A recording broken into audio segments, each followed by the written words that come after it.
दोस्तों आज की कहानी कोई नॉर्मल स्क्रिप्टेड कहानी नहीं है क्योंकि ये एक सच्ची कहानी है।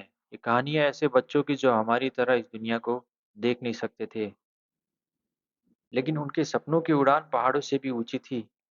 ये कहानी है टुपेन और उसके अंधे दोस्तों की, जो कि तिब्बत के एक खूबसूरत गांव में रहते थे और उनका गांव किसी जन्नत से कम नहीं था। उस गांव से मीलों दूर चाइना के एक शहर में एक रियलिटी शो चलता था। इस शहर का नाम शेंजन था और यह रियलिटी शो काफी पॉपुलर था। हर कोई यहाँ पर परफॉर्म करना चाहता था।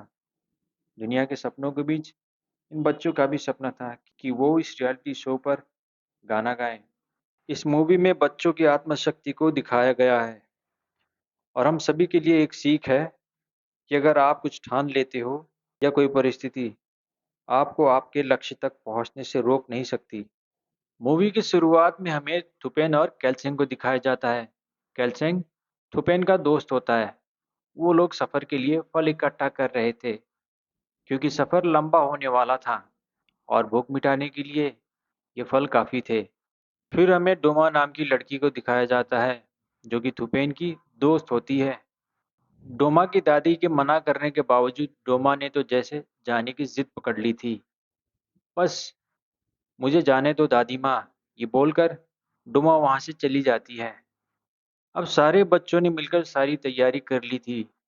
फिर और क्या, अगली सुबह थुपेन चोरी से अपनी माँ की ऑटो चुरा लेता है क्योंकि मंजिल तो अभी दूर थी और पैदल चलना मुश्किल था। हालांकि बाकी बच्चे पूरी तरह अंधे होते हैं, पर थुपेन की एक आंख अभी ठीक होती है। पर इस बीच थुपेन डॉक्टर के पास गया होता है और डॉक्टर थुपेन की मां को बोलता है कि अगर वक्त पर ऑपरेशन नहीं किया गया तो थुपेन पूरी तरह अंधा हो सकता है। पर थुपेन को इस बात की कोई चिंता नहीं थी क्योंकि उसे उस रियलिटी शो पर जो जाना था। इस वक्त थुपेन बड़े से बड़े परेशानी के बारे में भी भूल जाता है और अपने दोस्तों के साथ खुशी खुशी सफर पर निकल पड़ता है। पर सफर के दौरान थुपेन की आंखें धुंधली पड़ने लगती हैं और अचानक से सामने से आ रही गाड़ी को थुपेन देख नहीं सकता है। इसकी वजह से उनकी ऑटो खड्डे में जाकर पलट जाती है, लेकिन उनकी किस्मत उन्हें बचा लेती है। शायद भगवान उनकी रक्षा कर रहे थे और बच्चों को कोई चोट नहीं लगती है।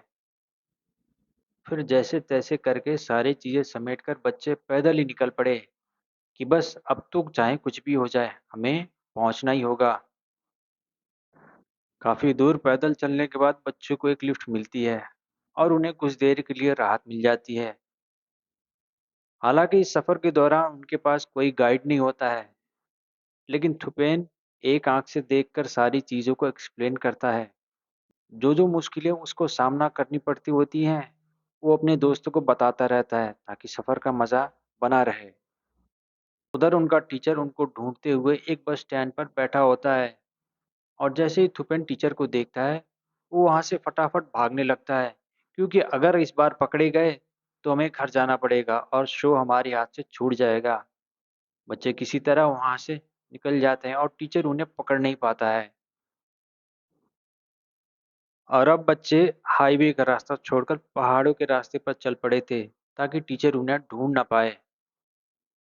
इस सफर के दौरान कई बार तुपेन हार मान जाता था और कहता था कि बस अब मुझसे चला नहीं जा सकता है, ये सफर बहुत ही मुश्किल है, अब हमें घर वापस चले जाना चाहिए। लेकिन डोमा और कैल्सिंग उसे कहते थे कि अब तो हम अपने मंजिल के बहुत करीब हैं, अगर अब वापस चले गए तो कभी हमें मौका नहीं मिल सकता है। इनकी बातें सुनकर तुपेन फिर सफर पर चलना शुरू कर देता था। फिर मूवी में हमें टीचर और असिस्टेंट को दिखाया जाता है, जो कि पुलिस स्टेशन आए हुए होते हैं। ये दोनों अंधे बच्चे गुम होने की कंप्लेंट करवाने के लिए आए थे और जैसे ही टीचर असिस्टेंट की सारी बातें सुन लेता है कि किस तरह बच्चों ने सफर के दौरान असिस्टेंट को कॉल किया था और कुछ घंटों से बच्चे का कोई पता नहीं चल रहा था। ये बात सुनकर टीचर काफी परेशान हो जाता है। उधर बच्चों को किसी तरह बाइकर्स का एक गैंग मिलता है और उन्हें उनकी मंजिल तक पहुंचाने के लिए वो राजी हो जाते हैं। बाइकर्स की मदद से बच्चे शेंदन शहर पहुंच जाते हैं। शहर पहुंचते ही बच्चों की मुलाकात असिस्टेंट से हो जाती है और इसी बीच उन लोगों का टीचर भी वहां पहुंचता है और बच्चे अभी भी डरे हुए होते हैं कहीं हमें हमारा टीचर हमें घर वापस जाने को ना बोले। पर असिस्टेंट टीचर को किसी तरह मना लेता है। बच्चे काफ़ी एक्साइटेड हो जाते हैं कि अब हमें इस रियलिटी शो पर गाना गाने का मौका मिलेगा। शो स्टार्ट होने में अभी कुछ दिन बाकी थे और बच्चों को सिलेक्शन के लिए बुलाया जाता है, लेकिन स्टेज पर थुपिन और कैल्शियम किसी बात पर लड़ने लगते हैं और डायरेक्टर ये देखकर सिर्फ और सिर्फ डोमा को ही सेलेक्ट करती है परफॉर्मेंस के लिए। डायरेक्टर के इस फैसले से बच्चे काफ़ी हैरान हो जाते हैं और काफ़ी परेशान भी होते हैं क्योंकि अब हमें गाना गाने का मौका नहीं मिलेगा।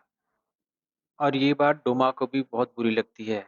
डोमा सोचती है हम आए थे साथ और जाएंगे भी साथ, और अगर गाना भी गाना होगा तो स्टेज पर साथ ही गाएंगे, नहीं तो मैं कोई गाना गाने वाली नहीं हूँ।